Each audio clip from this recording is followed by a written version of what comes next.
welcome back to What Is Ken Doing. It's been a long time since I've done any updates on this Jeep, and I just want to take a second and show you kind of what's going on with it. Slow going here. I was anticipating this being a relatively quick project, and it has turned out to be a bit of a hassle getting this body painted. It's just so much masking to do on this because there's obviously no roof or anything like that, and there's just a lot of cut lines and curves and things. So it's getting close to the end of the painting process on this. You know, I've had the hood painted for a long time. I'm going to do another coat or two of gloss black on the hood, and the red is finished on it. Some of it will get future on it. Some of it is going to stay the way that it came out with the red. If you were to see the real Jeep in person, you'd see that one of the fenders is quite a bit more dull than the other one, where I guess somebody somewhere along the line has repainted it and just didn't use a great quality paint. So we're going to replicate that. And you know, we used Dr. Cranky's method of using the nail polish, and that is almost one whole bottle of paint. This is where I mixed it, and that's all that's left of the paint that I used. I used this stuff here. It is LA Colors nail lacquer, and it is NP390 Festive. So I don't know, it probably costs about $1, something like that. So that's that. And then here's the frame, starting to assemble that. The frame is probably about a half and half blend of gloss and flat black. Might be a little bit more gloss than flat, and then the axle and springs are flat black. And I've got to do some repair to the front axle before I can put it back on. When I got the kit, it was one of the wheels had been glued on and then was broken off, so I've got to put that whole thing back together. And then I got to figure out how I'm going to straighten the wheels, because when he put them on, he didn't have them straight. So I guess we'll fool with that some. That's for another day. So here's the engine I'm going to use for it. The Jeep came with an AMC 304, and this is, honestly, I don't really know what kind of engine this is, but it looks like a Chevy V8, and honestly, it's close enough for me to be a Chevy V8. So I got to find a set of valve covers for it. I'm going to scratch build some headers, and of course I still have to do all the detailing on it as well. There was, I think it's not actually a V8 Chevy. Maybe it's like an AMC, or I don't really know. But it had a fuel pump or something like that, and I really didn't do a very good job with it, but I kind of ground it off. I'm not spending a ton of time with detail trying to make this look like a trailer queen or anything. In fact, I kind of like that some of the issues are visible on it, because you know the Jeep's not perfect in real life. You know, it's a daily driver kind of a vehicle. So you know, some of the things I'll just where the imperfections are, I'll just kind of highlight them and make them kind of like you know, dings and dents and stuff like that. So the grill on this is chromed. It was not chromed. It was just blue plastic molded, just like all the rest of it. And I actually used aluminum foil tape, and it is actually the stuff that you use on ductwork. And this is it right here. And this stuff, I have a couple different kinds of it. This stuff has paint on it, but lacquer thinner takes that paint right off. And so that's what I used. You know, bare metal foil is like $5 or $6 a sheet. This stuff's like $10 for a 200-foot roll. So I use this, and it works just fine. It's relatively easy to work with, and you know, I don't have any real issue with it. It's kind of easy to cut. It's probably a little bit thicker than bare metal foil, but it still burnishes nicely, and it's pretty easy to use. So that's that. And then what I'm working on right now is actually the tires on this. Here's the tires, and I've got two of the tires painted, and you know, I'm going to go back through and touch them up a little bit, probably with another coat. But what I did, this kit actually comes with 5 tires, one for the spare, and I'm going to leave the spare tire actually shiny, because you know, it probably hasn't been on the ground yet and wouldn't have any reason to be all torn up. But you know, you can see in typical tires, I had a little bit of cleaning up to do in the treads, but they weren't too bad.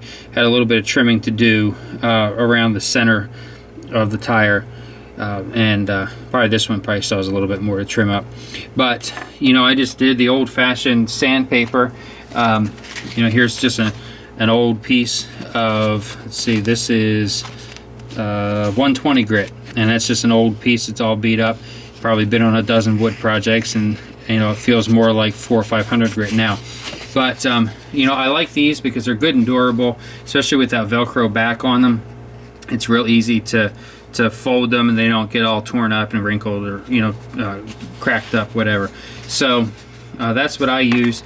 And you know, I just kind of go around the tire and you know, do my best to get the casting mark out of the center, and it's still kind of there, but close enough for government work. And then on the back of the tire, there's kind of this weird bump on it, and let's see, on the, yeah, you can kind of see it on the one I haven't done anything with, and I'm not sure why that's like that, but on the rest of them, I kind of scratched that off with the utility knife, and you can still see the mark. And I sanded it down, and you know, that's going to be on the inside anyway, so again, I'm not real concerned about it. This isn't a contest car or anything like that. And you know, once I had everything sanded down to where I wanted it, then I actually decanted some flat black spray paint and just did a real fine mist of flat black enamel. And you know, people say you can't paint enamel on the tires, it'll never dry, and they're probably right, because the oils in it, I guess, don't have any place to go.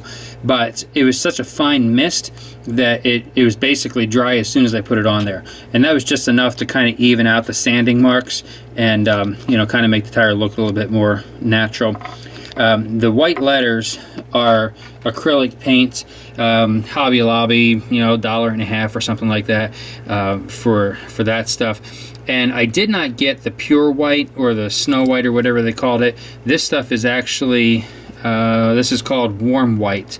And I got that because it has just a little bit of a yellow tint to it, because you know, you look at the white letters or the white walls on a tire, and they always have a little bit of a yellow haze to them. So once this is all finished up and it's got the second coat on it, then it'll have, you know, kind of have that off-white tone to it. And I'm probably going to spray a little bit of pigment on the tires just to kind of mud them up just a little bit also, so that'll dull that down even more. I'm using I mean, you know, this container of paint's going to last, you know, 20 years, because I mean, you're using so little. You know, that's one drop of paint right there, and I'll throw 90% of it away. So it gives you an idea of just how little is actually being used. I am using just a small brush. Let's see if I can get the camera to focus on that. And this is I don't know how the numbering system works, but this is a 10/0. And I'm just barely touching the tip of the bristle in one time. 2 times into the paint is too much. So one dip, you know, just barely onto the edge of the bristles is enough to do one letter, and then dip it again for each individual letter. Otherwise, you're going to wind up with a big blob of mess, and then you got to soak the tire and scrub it, and then you're pretty much starting from the scratch, because you're going to wash off everything else that you've done as well. So take your time with them. You know, probably figure five minutes or so on each tire, and you know, it's worth it. So that's kind of where we're at with that. You know, this Jeep has in real life has a 350 Chevy in it, and it's got Hedman headers on it. I'm going to scratch build those, and that's going to be a challenge because this is here's a picture of the actual headers that goes on that Jeep. And I'll tell you what, these suckers, I put the engine in this Jeep, and this was probably one of the most difficult things for us to do. And I'm anticipating that it's going to be just as difficult on the model, because if you look here, way down here at the bottom, you can kind of see those square edges on the inner fenders. All that has to be cut out, and those headers will slide down through there and will actually come out along the side. And I went and picked up the plastic tubing today to make the purple horny mufflers, and the one thing that now I'm thinking of it, I forgot to buy, was the purple paint to do it, but I guess I'll make another trip. So anyway, you know, we'll use the strip styrene evergreen stuff, and that's 3/16 tube, which works out in 1/24 to be roughly 4 inches. And then I also have the stuff for the 3-inch collectors, and so that'll probably be a good day's worth of hobby time, just doing the headers alone. I'll use solder for the primary tubes, and then, like I say, the plastic tubing here for the collectors and the purple horny mufflers. So anyway, that's kind of where we're going here. Little other couple things that are going on. Here's my 64 Impala. Been in the purple pond. This is let's see, this is probably about day 3. I painted this thing probably 15 years ago, and I don't know what kind of paint I used on it. I know it was enamel, but you know, I even went with my fingernail and kind of scratched at the paint a little bit to try to accelerate it. But like I say, you know, 3 days and we're just now starting to bubble the paint. So that'll be a few more days in there, and you know, a couple of different projects going on. You know, having some fun with it, trying to get a little bit back into it, especially now that construction season is starting to pick up, starting to have less and less time to work on this stuff. So I'm trying to get this Jeep done at least, so I have something to put on the shelf new, and you know, keep me motivated to try stuff, because you know, I've got that entire pile of models to build still, probably about 35 kits there. So anyway, that's what's going on in my world. Let me know what's going on in yours. And hey, if you haven't checked us out yet, we've got a new project going on, facebook.com/hobbies4less. We've got some kits on sale on the Facebook page there. You can buy them right from the Facebook page. And probably tomorrow, I've got 24 kits coming in that are vintage 80s and 90s NASCAR kits. So watch for those. They're going to be for sale for a pretty good price, and hopefully they'll work out somewhere in your pile, things to build as well. So check us out. If you haven't subscribed to the YouTube channel, do so. What is Ken doing? And like I say, you know, check out our Facebook page, facebook.com/hobbies4less. Like us there, and check out what we've got. And we've got a bunch of junkyard stuff getting ready to go up on there as well. I've got a whole box of partially built or partially decayed, as it were, kits. Some from the 60s, some from the 70s, probably some modern ones as well, but some unique stuff that you can't really find out there anymore. So check us out, and let us know what's going on in your world. Until next time, this is Ken with What Is Ken Doing? We'll talk to you later.